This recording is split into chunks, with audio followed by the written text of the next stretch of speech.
इंदिरा जी रहती तो आज ये नौबत नहीं आती है। पाकिस्तान का जो हरकत है वो हमेशा से चिर परिचित अंदाज में रहा है। तो हम लोग पूरे भारत देश के लोग चाहते हैं कि उसको अभी मुंह तोड़ जवाब दिया जाए। सरदार वल्लभ भाई पटेल और इंदिरा जी आज होते तो भारत की ये नौबत नहीं आती। सवाल ये हो रहा है कि सीज फायर का वायोलेशन तो हुआ, पाकिस्तान ने शरारत किया, मोदी जी क्या कर रहे हैं? क्यों मोदी जी के रहते हुए पहलगाम हुआ? क्यों मोदी जी के रहते हुए पुलवामा हुआ? तो चाइना उनका कुछ सुन रहा है, पाकिस्तान न सुन रहा है, अमेरिका सुने, अमेरिका डिसीजन लेगा। ये तो शिमला जो हमारा जो करार था उसका वायोलेशन है। आतंकवाद का पनाहगार पाकिस्तान रहा है। पाकिस्तान के हमेशा नापाक इरादे सामने आए हैं और इसी कड़ी में 22 अप्रैल 2025 को जब जम्मू कश्मीर के पहलगाम में आतंकी हमला हुआ था जिसमें 28 लोगों की मौत हो गई थी और इस पूरे मामले को लेके देश के प्रधानमंत्री नरेंद्र मोदी ने ये कहा था कि करारा जवाब दिया जाएगा। और इसी कड़ी में भारत और पाकिस्तान में जो युद्ध छिड़े और जिसका करारा जवाब कहीं ना कहीं भारतीय सेना ने देने का काम किया, कई दिनों तक युद्ध भी चले और जिसके बाद अमेरिका के राष्ट्रपति डोनाल्ड ट्रंप के हस्तक्षेप के बाद कहीं ना कहीं जो सीज फायर लागू किया गया, यानी युद्ध पर विराम लग गया और इसके बाद लगातार अब राजनीति हो रही है। इसी कड़ी में जो तमाम कांग्रेस के प्रदेश अध्यक्ष और कांग्रेस के जो बड़े लीडर हैं उन्होंने निशाना साधते हुए कहीं ना कहीं पाकिस्तान पर आड़े हाथों लिया है और पाकिस्तान को सीधे तौर पे कहा है कि पाकिस्तान आतंकियों को पनाह देने का काम करता है। पाकिस्तान के कई जो नापाक जो इरादे हैं वो सामने आए हैं। उड़ी का मामला देख लीजिए, पुलवामा का मामला देख लीजिए या पहलगाम में जो आतंकी हमला हुआ जिसमें 28 लोगों की मौत हुई और इस पूरे मामले को लेके ऑपरेशन सिंदूर चलाया गया। कई आतंकवादी के ठिकानों को उड़ाया गया, कई आतंकवादी निशाने पे भी आए, लेकिन पूरा देश ये चाहता था कि लगातार जो पाकिस्तान के जो इरादे हैं, जो हमेशा भारतीय सेना शहीद होते हैं, बेकसूर लोगों को निशाना बनाया जाता है, इसका मुंह तोड़ जवाब इस बार भारत पूरे तरीके से दे। और देश की जनता भारतीय सेना के साथ, विपक्ष तमाम लोग एकजुट था, तमाम लोग ये चाहते थे कि पाकिस्तान को मुंह तोड़ जवाब दिया जाए, पाकिस्तान को इस बार नक्शे से उखाड़ फेंक दिया जाए। और जो अमेरिका के राष्ट्रपति डोनाल्ड ट्रंप के तरफ से हस्तक्षेप किया गया, जिसके बाद युद्ध पर विराम लगा, सीज फायर लागू किया गया और भारत पाकिस्तान जो युद्ध था उस पर रोकथाम लग गया।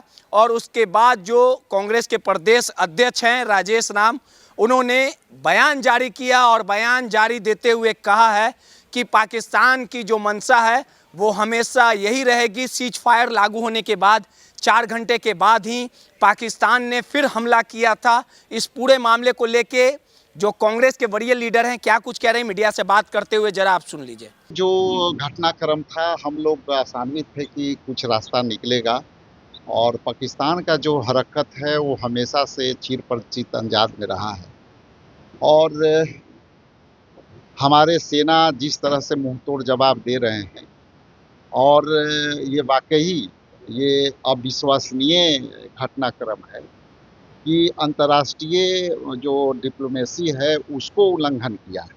हमारे साथ तो उनकी जो अत्याचार होते रहा है, उग्रवाद का पनाहगार रहा है, उग्रवाद के उस्कावा देते हैं। अभी के जो पहलगाम की घटना है उस घटना को लेकर के बहुत आगे, लेकिन अभी भी ये सबक नहीं सीख रहा है। तो हम लोग पूरे भारत देश के लोग चाहते हैं कि उसको अभी मुंह तोड़ जवाब दिया जाए और मध्यस्थता जहां तक बात है तो अंतर्राष्ट्रीय डिप्लोमेसी है, उस विषय पर लोग आगे सोचें। लेकिन इंदिरा जी रहती तो आज ये नौबत नहीं आती है। मैं तो इंदिरा जी को भी याद करूंगा और सरदार वल्लभ भाई पटेल को भी याद करूंगा। अखंड भारत के शिल्पी सरदार वल्लभ भाई पटेल और इंदिरा जी आज होते तो भारत की ये नौबत नहीं आती। सवाल ये हो रहा है कि सीज फायर का वायोलेशन तो हुआ, पाकिस्तान ने शरारत किया, मोदी जी क्या कर रहे हैं? क्यों मोदी जी के रहते हुए पहलगाम हुआ? क्यों मोदी जी के रहते हुए पुलवामा हुआ, क्यों सरहद पर हमारे जवान मारे जा रहे हैं, उनकी कोई रिस्पॉन्सिबिलिटी है कि नहीं? कहाँ बैठे हुए हैं? क्या परफॉर्मेंस है उनका प्राइम मिनिस्टर के तौर पे इस क्राइसिस की सिचुएशन में? न चाइना उनका कुछ सुन रहा है, पाकिस्तान न सुन रहा है, अमेरिका सुने, अमेरिका डिसीजन लेगा। ये तो शिमला जो हमारा जो करार था उसका वायोलेशन है। तो इसलिए इंदिरा गांधी की याद आ रही है। मोदी जी बात करते 56 इंच के सीने का, राइट, लेकिन जो परफॉर्मेंस होना चाहिए वो तो कोई है ही नहीं। तो मैं उम्मीद करता हूं कि पूरे देश और दुनिया से आतंकवाद खत्म होना चाहिए। भारत को अपनी पोजीशन और भी साफ करनी चाहिए, मोदी जी को क्लैरिफिकेशन देना चाहिए। जैसा कि राहुल जी ने कहा, एक पार्लियामेंट का स्पेशल सेशन बुलाइए, वहां दूध का दूध और पानी का पानी करिए। कब तक क्या क्या हुआ बताइए अब जनता को, पूरे मुल्क की जनता जानना चाहती है। सवाल ये हो रहा है कि ट्रंप हिंदुस्तान और पाकिस्तान के बीच में क्यों आ रहा है? क्या, मेरा ये सवाल है कि क्या कहीं ना कहीं जो मोदी जी अपने दोस्त है उनको बचाने की तो कोशिश में नहीं लगे? अडानी जी के खिलाफ केस भी चल रहा है, तो क्या उनको तो बचाना नहीं चाहते? जो भी है, प्रधानमंत्री को पार्लियामेंट के फ्लोर पर सफाई देनी चाहिए। तो आपने सुना कि कहीं ना कहीं कांग्रेस के तमाम जो बड़े लीडर हैं वो नरेंद्र मोदी पर हमलावर हैं।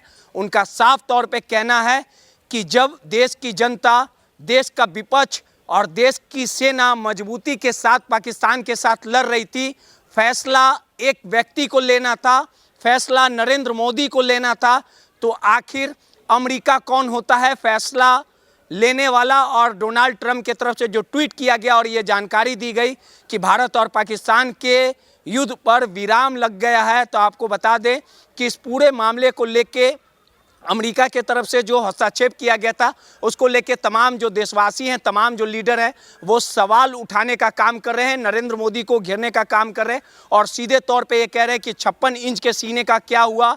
इंदिरा गांधी को याद किया जा रहा है। आपको बता दें कि जब देश में 1971 में युद्ध हुआ था और पाकिस्तान को कहीं ना कहीं जो उस समय की प्रधानमंत्री इंदिरा गांधी थी, जो आयरन लेडी के नाम से जानी जाती हैं, उन्होंने पाकिस्तान को मुंहतोड़ जवाब देने का काम किया था और पाकिस्तान का उस समय बंटवारा हुआ था।